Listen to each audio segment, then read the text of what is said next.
दर्शक नमस्कार। महान न्यूज इस कार्यक्रम में आप सभी का स्वागत है। खास मुलाकात इस कार्यक्रम के लिए आज खास तौर पर उत्तर प्रदेश विंध्याचल मिर्जापुर से पंडित परमानंद जी शुक्ल जी आए हुए हैं और आज हम इस महान न्यूज के स्टूडियो से आज के हमारे मेहमान आए हुए पंडित परमानंद जी शुक्ल साहब से राशियों के बारे में जानना चाहेंगे, क्योंकि राशि फल हर किसी को अच्छा लगता है और राशि अलग अलग तरह की होती है, अलग अलग नामों की होती है। आखिरकार ये कितनी बड़ी महत्वपूर्ण होती है राशियां, ये तमाम बातें हम जानना चाहेंगे आज के हमारे मेहमान पंडित परमानंद जी शुक्ल साहब से। पंडित जी, सबसे पहले हम आपका बहुत बहुत स्वागत करते हैं। जी धन्यवाद। पंडित जी, ये बताइए कि राशि फल हर किसी को अच्छा लगता है, लेकिन वास्तविकता में यदि देखा जाए तो राशि कितने प्रकार की होती है और जीवन में राशि फल का कितना अपना महत्व होता है, क्या कहना चाहोगे आप? संजय जी, आपने जो ये महत्वपूर्ण बात पूछा है वाकई में यह सत्य है। सर्वप्रथम हम इस पर कुछ बोलने से पहले आपको और दर्शकों को ढेर सारा आशीर्वाद देना चाहेंगे। स्वस्थ स्तुते कुशलमस्तु चिरायिरस्तु गोबाज हस्त धन धान्य समृद्धि रस्तु ऐश्वर्य मस्त बलमस्तु रिपुक्षयस्तु बंसी सदैव भवताम हरि भक्ति रस्तु। इस प्रकार से बहुत सारा ढेर सारा आशीर्वाद दर्शकों को, आपको, आपकी टीम को। और जहाँ तक राशि का सवाल है तो 12 राशियाँ होती हैं, 12 राशियाँ होती हैं और 12 राशियों के अलग अलग स्वामी होते हैं। सर्वप्रथम हम 12 राशियों पर प्रकाश डालेंगे। जो पहली राशि होती है उसे हम मेष कहते हैं, मेष नाम से जानते हैं। मेष राशि होती है। दूसरी राशि वृषभ राशि से जानते हैं हम उसको, संजय जी। और तृतीय राशि मिथुन, चतुर्थ कर्क राशि कही जाती है। पंचम संख्या की श्रेणी में सिंह राशि आती है। छठी राशि कन्या होती है। सातवीं तुला राशि कहते हैं। आठवीं राशि को वृश्चिक कहते हैं और 9वीं राशि को धनु राशि कहते हैं। 10वीं राशि मकर के नाम से जानी जाती है। 11वीं राशि को कुंभ राशि कहा जाता है और जो अंतिम की 12वीं राशि है उसे हम मीन राशि कहते हैं। इन राशियों का हमारे जीवन में बहुत बड़ा प्रभाव पड़ता है। राशि से हम राशि गोचर देखते हुए कुंडली ज्योतिष के माध्यम से हम अपने वर्तमान भूत भविष्य का ज्ञान रख सकते हैं। ये रही 12 राशियां। इनके स्वामी अलग अलग होते हैं। मेष राशि का स्वामी मंगल ग्रह कहलाता है। यद्यपि इन 12 राशियों में 2 राशियां, एक मेष राशि एक वृश्चिक राशि, इन दोनों राशियों का स्वामी मंगल ग्रह होता है। क्यों बाकी राशियों का स्वामी नहीं होता है? बाकी राशियों के स्वामी होते हैं, जैसे कि वृषभ राशि का स्वामी शुक्र और तुला राशि का स्वामी शुक्र ही होता है। इसमें स्वतः भगवान शिव, सबसे बड़े ज्योतिष के ज्ञाता बता दूं मैं, भगवान शिव हैं। जैसा हम इसके पहले एपिसोड में शिव के विषय में बताया, तो भगवान शिव ने भगवती पार्वती को बता रहे हैं बृहत पाराशर होरा शास्त्र में कि शिववाच, प्रश्न करता है भगवती पार्वती और उत्तर देने वाले हैं भगवान शिव। उससे पाराशर जी को मिला, जैमिनी आदि ऋषियों को मिला। उनसे मिलते हुए 88,000 ऋषियों के द्वारा हमारे जो गुरुजन हैं उनके गुरुवाणी से हमें प्राप्त हुआ है, जो आज हम अपने टूटे फूटे शब्दों में यह दर्शकों में और जन जन में पहुंचा रहे हैं। तो वृषभ राशि का स्वामी और तुला राशि का स्वामी, इन 2 राशियों का स्वामी शुक्र कहलाता है। मिथुन राशि और कन्या राशि का स्वामी बुध ग्रह माना जाता है, बुध ग्रह होता है। और सिंह राशि का स्वामी, 12 राशियों में एक जो सिंह राशि है उसका स्वामी सूर्य होता है। और धनु और मीन राशि, इसका स्वामी बृहस्पति ग्रह है, जिसे हम गुरु के नाम से भी जानते हैं। कुंभ और मकर, ये 2 राशियों का आधिपत्य शनि के पास में है। ये 2 राशियों का स्वामी माना जाता है, उसका मालिक माना जाता है। और इन ये जो राशियां हैं इनके रंग अलग अलग हैं।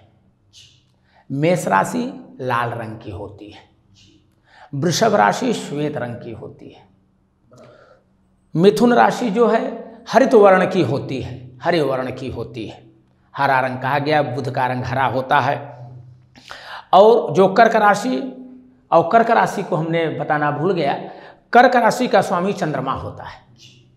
चंद्रमा कर्क राशि का स्वामी है, जो सफ़ेद श्वेत होता है।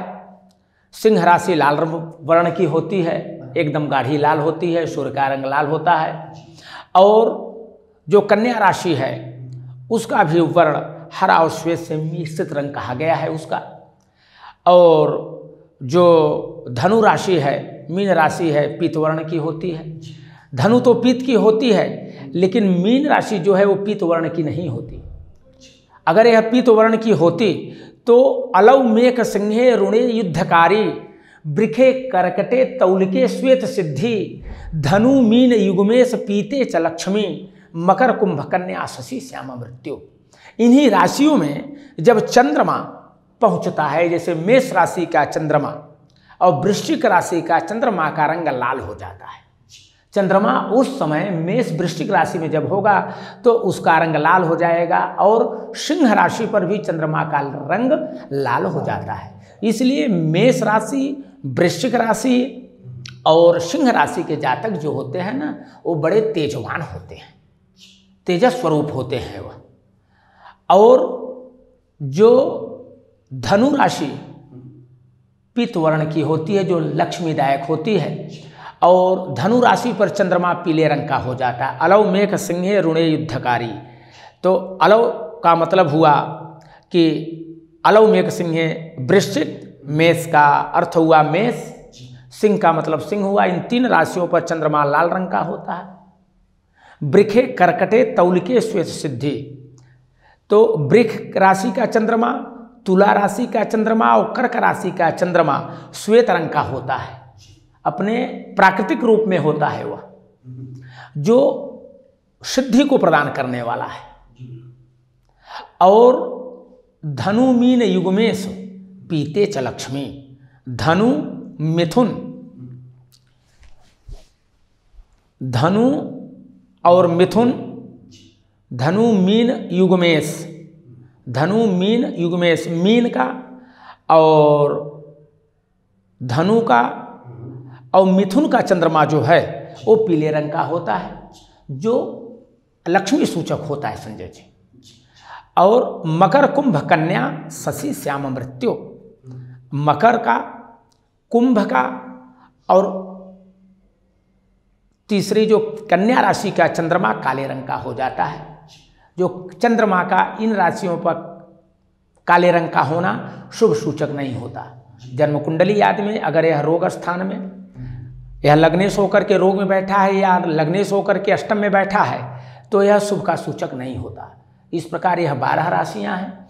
12 राशियों के स्वामी आपने बताया, हमने बताया आपको। तो दर्शकों, जैसे हम सभी, जैसे पंडित जी ने जो हमें बात बताई कि 12 राशि किस प्रकार की होती है, 12 राशि के अलग अलग जो स्वामी होते हैं वो किस प्रकार के होते हैं, इसके बारे में काफ़ी अच्छा उन्होंने विश्लेषण किया, काफ़ी अच्छी जानकारी इस समय में हमारे तमाम दर्शकों को आपने दी है जी। पंडित जी, मेरा एक सवाल ये भी था, तो ये तो थोड़ा राशि और स्वामी के बारे में, लेकिन लग्न क्या होता है जी? लग्न जो है उसके प्रकार क्या होते हैं, ये बताइए जी। संजय जी, बहुत सुंदर। देखिए, आपने लग्न के विषय में पूछा है, तो लग्न मैं आपको बताऊं, ये जो 12 राशियां हैं, इन्हीं 12 राशियों को लग्न भी कहा जाता है। जिस समय किसी जातक या जातिका का जन्म होता है, जन्मोदय होता है, जन्म होता है जी, उस समय जो राशि रहती है, या ऐसे समझिए कि जिस समय सूर्योदय हो रहा है, जो राशि उस समय भोग करती है उसे लग्न कहते हैं। कुंडली के प्रथम भाव में जो संख्या लिखी जाती है उसे हम लग्न के नाम से जाने जाते हैं, वो जानी जाती है। और अन्य जो 11 राशियां हैं उसे हम राशि कहते हैं कि प्रथम भाव में, जैसे सुबह में इस समय तुला का सूर्य हो चुका है, जी इसका जन्म सूर्योदय के समय हो रहा है। उनके लग्न में राशि के प्रथम चक्र केंद्र में 7 संख्या अंकित की जाती है। 7 तुला राशि है, लेकिन वो लग्न के नाम से जानी जाती है। यही 12 राशियाँ 12 लग्न के नाम से जानी जाती हैं। मेष लग्न, वृषभ लग्न, मिथुन लग्न, कर्क लग्न, सिंह लग्न, कन्या लग्न, तुला लग्न, वृश्चिक लग्न, धनु लग्न, मकर लग्न, कुंभ लग्न और मीन लग्न। ये लग्न के और उसके कितने प्रकार है, इसके बारे में आपने ये जानकारी दी है। पंडित जी, जब प्लैनेट की बात आती है, ग्रहों की बात आती है जी, तो ऐसा कहा जाता कि क्या ग्रहों में भी ऊंच नीच ये प्रकार होता है क्या? जी संजय जी, जैसे मैं ये कहना चाहती हूँ कि ग्रह की ऊंच नीच जो राशि जो होती है उसका आप कैसे विवेचन करोगे आप? जी ज्योतिष शास्त्र में बताया गया है कि मेष राशि जो है वह सूर्य की उच्च राशि मानी जाती है। बिल्कुल। मेष पर सूर्य है तो सूर्य अपने उच्च राशि पर है। और वृषभ राशि जो है वो चंद्रमा की उच्च राशि मानी गई है। अगर वृषभ राशि पर चंद्रमा विराजमान है तो अपने उच्च राशि पर विराजमान है। मिथुन की बुध ग्रह की उच्च राशि उसकी स्वतः की कन्या राशि कहलाती है। अगर 6 संख्या पर बुध विराजमान है तो वह स्वगृही अपने कन्या पर उच्च राशि का कहलाता है। और आगे शनि की उच्च राशि तुला कहलाती है। 7 संख्या पे अगर शनि है तो अपने उच्च राशि पर बैठा हुआ है। और वृश्चिक जो है, वृश्चिक राशि पर चंद्रमा नीच का हो जाता है।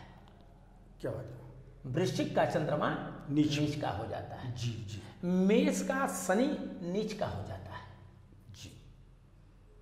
और आगे आपको बताऊं, मीन राशि पर बुध नीच का हो जाता है।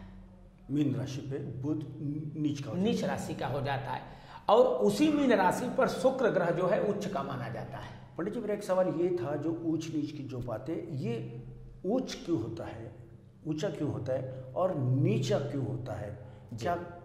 क्या वे भी कोई ऐसा कर्म होता है कि जिनके चलते इन राशियों को भी ये भुगतना पड़ता है? ऊंच नीच की वहाँ भी एक दिखाई देती बात। जी जी जी संजय जी, आपने बहुत अच्छी बात पूछी है। यह देखिए, ऐसा है कि सबको सबके कर्मों का फल मिलता है। ये जो ग्रह है ना, आज मैं बताता चलूं कि ये ग्रह कौन है। जी। ये जो ग्रह है ये साक्षात नारायण है। जी जी। आज मैं आपको बता दूं, अपने दर्शकों को बताऊं कि सूर्य से राम की उत्पत्ति हुई है। सूर्य वंश में राम उत्पन्न हुए हैं। जी जी। सूर्य ग्रह से राम सूर्य वंश से चला। चंद्र से कृष्ण, बराबर। मंगल से नरसिंह अवतार हुआ। मंगल ग्रह से आवेशा अवतार हुआ। जी जी। आवेश में थे पूरा, बराबर। तो मंगल ग्रह से नरसिंह अवतार हुआ। जी। बुद्ध से बौद्ध अवतार हुआ। अच्छा। भगवान बुद्ध, गौतम बुद्ध। जी जी, गौतम। और बृहस्पति ग्रह से वामन अवतार हुआ, उपेंद्र जिनको हमने कहा है। जी। और शुक्र ग्रह से परशुराम अवतार हुआ। शुक्र ग्रह से परशुराम अवतार हुआ। और आगे शनि से कुर्म अवतार हुआ। जी। कुर्म यानी कच्छप अवतार हुआ। जी। जो समुद्र मंथन के समय भगवान नारायण ने कच्छप अवतार लिया था, वह शनि ग्रह से कुर्म अवतार बताया गया है ज्योतिष शास्त्र में हमारे। और 12 अवतार जो भगवान का हुआ वो राहु से हुआ, 12। जी। और केतु ग्रह से मीन अवतार हुआ भगवान का, मछली बन करके राजा सत्यकेतु को उन्होंने दर्शन दिया था। जी जी। तो इस प्रकार से जो ग्रह है साक्षात नारायण है। ये ग्रह पूजनीय है। इसके ही आधार पर इनकी राशियां उच्च नीच बताई गई हैं। बिल्कुल। जैसे जैसे हमारे सामाजिक इसमें उच्च नीच, इसमें भी वर्ण भेद है, ग्रहों में भी वर्ण भेद है। हाँ, जैसे ब्राह्मण, क्षत्रिय, वैश्य, शूद्र ऐसे 4 वर्ण हैं, ठीक उसी प्रकार ये जो है ग्रह भी जो हैं यह इनका वर्ण है। जैसे शुक्र और बृहस्पति, ये 2 ब्राह्मण वर्ण से हैं। अच्छा। ये 2 ब्राह्मण वर्ण से जी। और चंद्र और बुध जी। ये जो है ये वैश्य वर्ण से माने जाते हैं। और सूर्य जो है जी वो क्षत्रिय वर्ण से ताल्लुकात रखता है। जी जी। और शूद्र वर्ण में आते हैं राहु और केतु। मंगल ग्रह भी जो है वो मंगल ग्रह जो है यह मंगल ग्रह भी क्षत्रिय वर्ण से ताल्लुकात रखता है। कहीं कहीं इसका वैश्य वर्ण में भी उल्लेख पाया जाता है। यानी एक ही परिवार के ये सब लोग हैं, मगर इनमें भी कुछ ऐसे बदलाव या कुछ ऐसे फर्क दिखाई देते हैं जिसके चलते ग्रहों में भी उच्च और नीच ये दोनों बताए गए हैं। जी पंडित जी, मेरा एक सवाल ये भी था कि लोग यात्रा तो करना चाहते हैं जी, मगर लोग ये तय नहीं कर पाना चाहते कि कौन सी दिशा में कौन से दिन जाना शुभ या अशुभ होता है।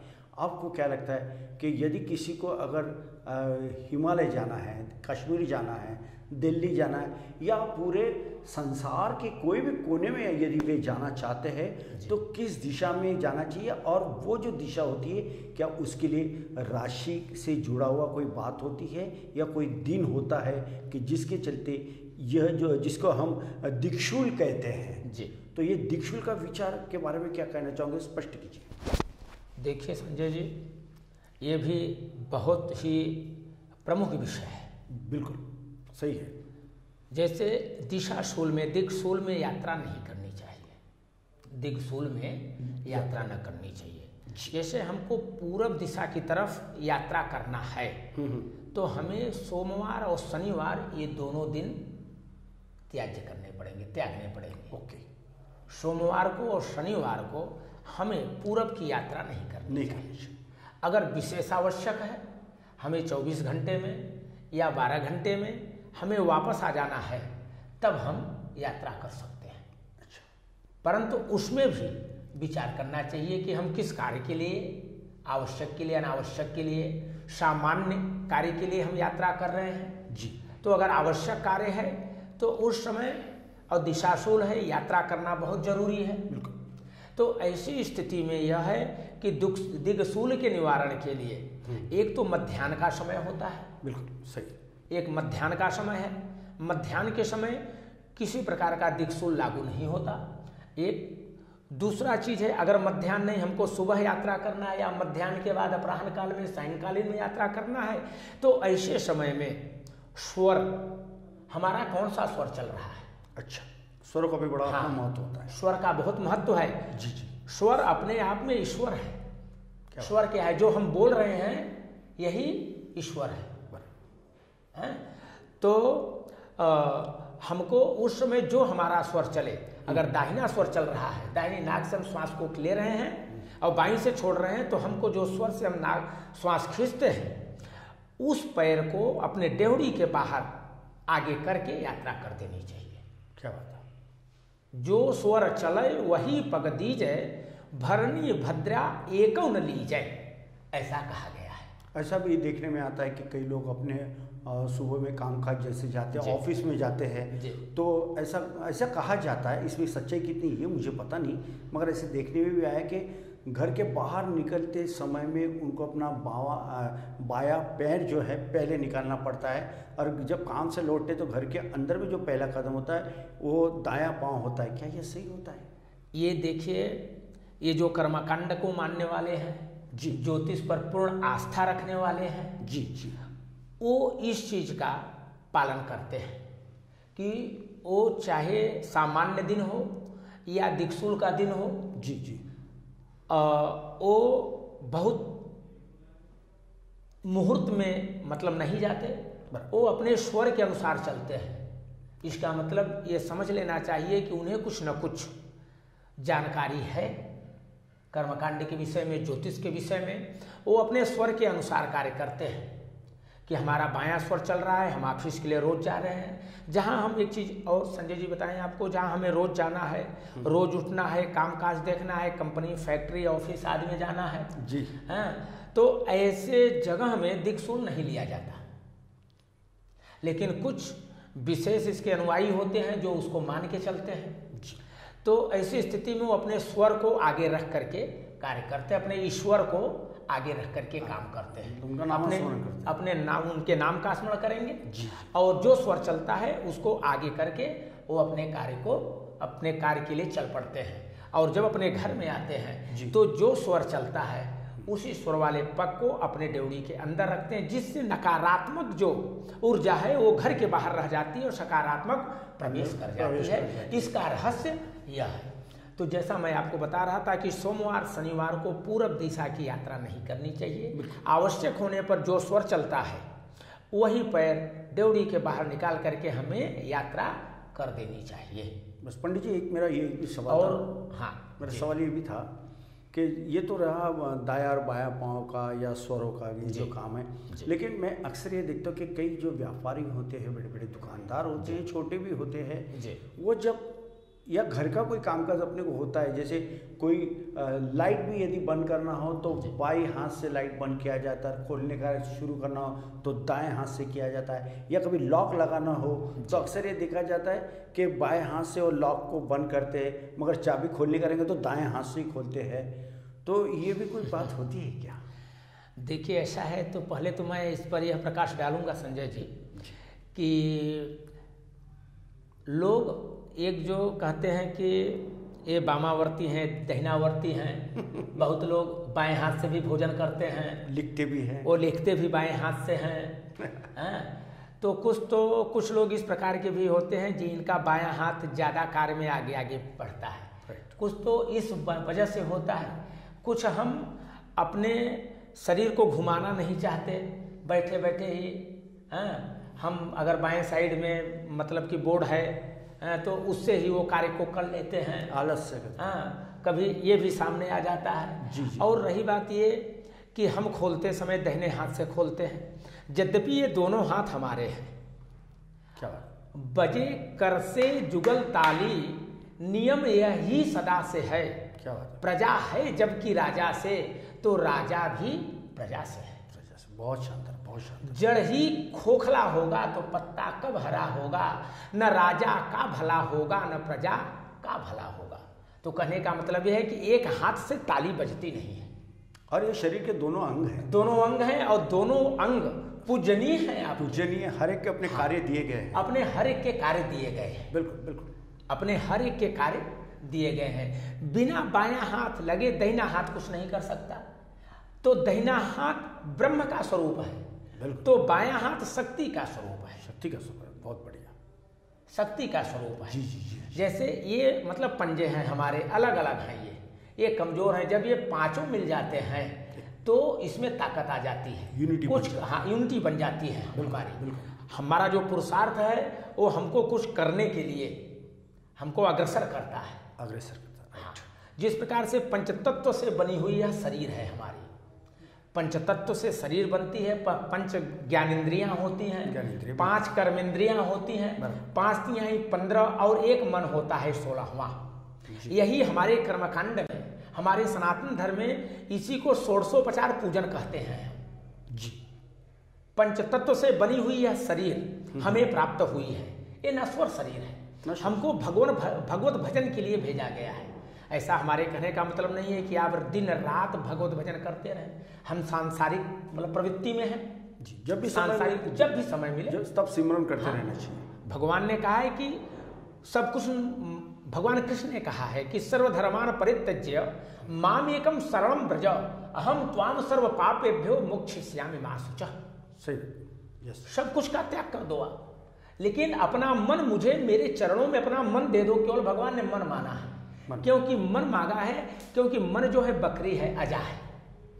बकरी को कितना भी दाना खिला दें, लेकिन अगर एक दुर्जन स्थान पर, दुर्गम स्थान पर अगर वो हरी दुर्वा देखेगी, वहां भी मुंह मारती है, भले ही उसका पैर फिसले और बहती हुई नदी में बह करके अपने जान को दे दे। तो इस प्रकार मन है, और जिसने मन पर विजय प्राप्त कर लिया वह सब पर विजय प्राप्त कर लिया। और यही मुश्किल होता है कि मन पे काबू मन पाना, पर विजय, उस पर विजय पाना, उसको नियंत्रित करना, उस पर काबू पाना एक टेढ़ी खीर साबित होती है। और ये तभी संभव होता है, आध्यात्म से यह सब कुछ हो सकता है। लेकिन आध्यात्म की एक बात ये भी जुड़ी हुई, बहुत से ऐसे लोग देखा मैंने पंडित जी की जो सुबह में जल्दी उठना नहीं चाहते, 10, 11, 12, 1, 2 बजे तक रात भर जागते हैं, दिन भर सोते हैं, जबकि ब्रह्म मुहूर्त पर ये जो कामकाज होता है, जो लोग उठते हैं उनको एक पॉजिटिविटी आती है, अच्छा काम होता है।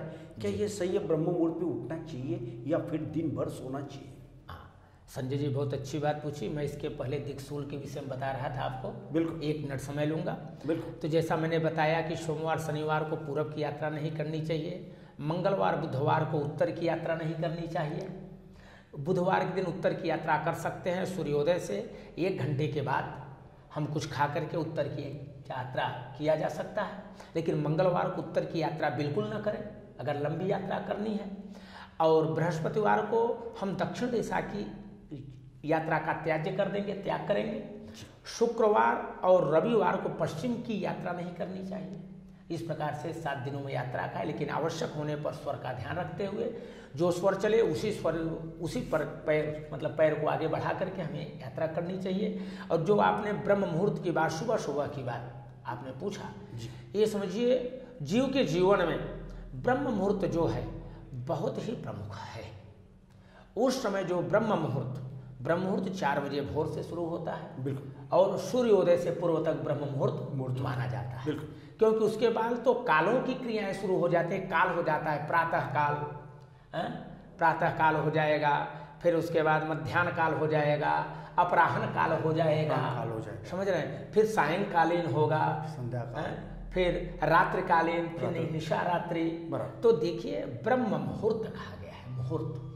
मुहूर्त तब कहा जाता है जब उसमें देवताओं का वास हो। बिल्कुल, ब्रह्म मुहूर्त में हमें बिस्तर छोड़ देना चाहिए। अगर हम ब्रह्म मुहूर्त में बिस्तर नहीं छोड़ते तो देव पितृ दोनों हमें श्राप दे देते हैं, हमें श्रापित कर देते हैं। और ब्रह्म मुहूर्त में सोने से देवदोष हमें उत्पन्न हो जाता है, देवदोष लगता है।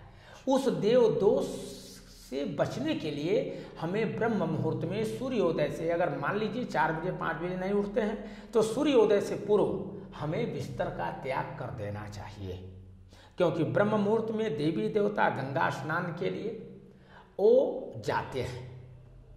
ब्रह्म मुहूर्त की हवा कितनी अच्छी होती है, बहुत ताजगी भरी होती है। आप तो हमेशा ब्रह्म मुहूर्त में उठने वाले हैं, आपके चेहरे का तेज भी बताता है। मैं पहले 4 बजे उठता हूँ। हाँ, वो चेहरे का तेज भी बताता है आपके। और ब्रह्म मुहूर्त में अगर हम सुबह सूर्योदय से पहले अगर बिस्तर का त्याग करते हैं तो ये समझिए कि पूरे दिन हम तरोताजा रहेंगे। बिल्कुल, बिल्कुल। और स्वस्थ जीवन को प्राप्त करेंगे। मल का त्याग सूर्योदय से पहले कर देना चाहिए, नहीं तो सूर्य की किरण पड़ते ही मल हमारे पेट में आंत के इर्द गिर्द जाकर के वो फंस जाता, मतलब छिटक जाता, जो इकट्ठा रहता है वो छिटक जाता है। और छिटक जाने के बाद उसी के कारण वायु विकार बनता है और हमारा स्वास्थ्य खराब हो जाता है। हमारे उदरांगों में मल जो जमा रह जाता है उसके कारण नाना प्रकार का, उदर से पेट से ही नाना प्रकार के रोग पैदा हो जाते हैं। एसिडिटी बढ़ी सभी, और वो पूरे नासों में प्रवाह चालू हो गया उसका। औषधि लिए, औषधियाँ कुछ ऐसी होती हैं कि हमारा शरीर उनको अगर बराबर रूप से धारण नहीं कर सका तो और जो अंग हैं उसे खराब करते हैं, राइट हैं। और इसलिए ब्रह्म मुहूर्त में सूर्योदय से पहले मैं दर्शकों को बताना चाहूँगा कि सूर्योदय से पहले बिस्तर का त्याग करें, उठें, भगवती पृथ्वी को प्रणाम करें। अगर कोई मंत्र नहीं जान रहे हैं, समुद्रोसने देवी पर्वतस्तन मंडले विष्णुपत्नी नमस्तुभ्यम पाद स्पर्शम क्षमस्वमे। हम भगवती पृथ्वी को क्यों प्रणाम करते हैं? क्योंकि हम पृथ्वी पर पैर रखते हैं, पृथ्वी पर ही सभी कार्य करते हैं जी, हैं, वो आधारभूता है, धारण किए हुए हैं। तो हम प्रणाम कर लेने से भगवती पृथ्वी की कृपा प्राप्त होती है। जब हम उठते हैं, जो काम करते हैं, भगवती की कृपा हमेशा प्राप्त रहती है, जिससे हमारे सभी काम बनते हैं। और दंत धावन आदि इत्यादि करके हम ब्रश इत्यादि जो आज की भाषा में कहा गया है, ब्रश मलमूत्र का त्याग करेंगे, फ्रेश होंगे, स्नान ध्यान करेंगे और एक क्षण हम अपने इष्ट का ध्यान करेंगे, इष्ट का ध्यान करेंगे। यद्यपि मैं बताता चलूं आपको कि हमारे वेद में पंचवैदिक देवता हैं, बिल्कुल पंचवैदिक देवता हैं। तो पंच वैदिक देवता में प्रथम में तो हम भगवान सूर्य को देख रहे हैं। सूर्य, विष्णु, शिव, दुर्गा और गणेश, ये पंच वैदिक देवता हैं। इन्हीं पंच देवों में से किसी एक को अपना इष्ट मान लेना चाहिए और चार जो बचते हैं उनका अनादर न हो, अपने इष्ट का अंग मानना चाहिए। और अगर हम गुरु मंत्र धारण किए हुए हैं, गुरु के द्वारा दीक्षित हैं, तो जो गुप्त मंत्र मिला है उसका हमें कुछ न कुछ उच्चारण संजय जी अवश्य करना चाहिए, तब हमको जलादि ग्रहण करें। अगर एक चीज और बता दूं, बालक, वृद्ध और रोगी के लिए छूट होता है जी, उनके लिए कोई संविधान लागू नहीं होता। बराबर। और एक चीज और बता दूं, भक्त की भक्ति की पराकाष्ठा के सामने भी कोई संविधान नियम नहीं लागू होते। लेकिन जो भक्त होता है वो दिखावा कभी नहीं करता, वो अपना काम अपने समय पर अवश्य करता है। बिल्कुल। तो ब्रह्म मुहूर्त में हमें उठना चाहिए, सूर्योदय से पहले बिस्तर का त्याग, स्नान, ध्यान, अपने इष्ट का ध्यान करना चाहिए, सूर्यार्घ जल ये मतलब देना चाहिए, तब अपने नियमित के कार्यों में लग जाना चाहिए। इससे देव पितृ दोनों प्रसन्न होते हैं और हमें आशीर्वाद देते हैं और हमें पूर्ण सफलता प्राप्त होती है। तो दर्शकों, आप थे पंडित परमानंद जी शुक्ल साहब, जिन्होंने बखूबे बेबा के साथ बात करते हुए यह पता कि राशि किस प्रकार की होती है, उनके स्वामी क्या होते हैं, लगन क्या होते हैं, दीक्षूल क्या होता है और ब्रह्म मुहूर्त क्या होता है। काफ़ी अच्छी जानकारी दी। जो लोग अभी देर से जागते हैं उनके लिए मैं यही कहना चाहूँगा कि चिंतनीया ही विपदा मादा में वो प्रतिक्रिया न क्रूपम खननम युक्तम प्रदीप्ते बंदीनाम गुरी। इसका मतलब ये होता है कि हर बात की तो चिंता करना चाहिए, नहीं तो घर में यदि आग लगी तो समय भी कुआं खोदने में क्या फ़ायदा। उससे बेहतर होगा कि पहले ही पानी जमा कर लीजिए। कोई भी अगर किसी दिक्कत का सामना करना हो तो उसका सॉल्यूशन पहले ही अपने पास होना चाहिए। कहने का तात्पर्य है कि यदि हम हमारा स्वास्थ्य मजबूत रखना चाहते हैं तो अभी से हमें ब्रह्म मुहूर्त पे उठना चाहिए। योगा, प्राणायाम, व्यायाम जो भी कुछ करना चाहिए, या एक चक्कर 2 चक्कर भी लगाना चाहिए तो लगाना चाहिए, जिससे हमारी सेहत एक मजबूत होगी और हम मजबूत तो हमारा देश भी सुजलाम सुफलाम और मजबूती से खिल उठेगा। इसमें कोई दो राय नहीं। बहुत बहुत शुक्रिया। आज अब हमारे स्टूडियो में हैं, महान न्यूज़ में, और जो हमारे लाखों दर्शक जो देख रहे इस समय में आपको उन्हें काफ़ी अच्छी जानकारी दी। तो दर्शकों, अगली बार फिर हम उत्तर प्रदेश के विंध्याचल मिर्जापुर से आए पंडित परमानंद जी शुक्ल साहब से और भी कई विषयों को लेकर इनसे जरूर हम आपसे रूबरू करवाएंगे। तब तक दीजिए मुझे इजाज़त। आप देखते रहिए आपका अपना पसंदीदा न्यूज़ चैनल महान्यूज़ नागपुर। नमस्कार। नमस्कार सर। नमस्कार।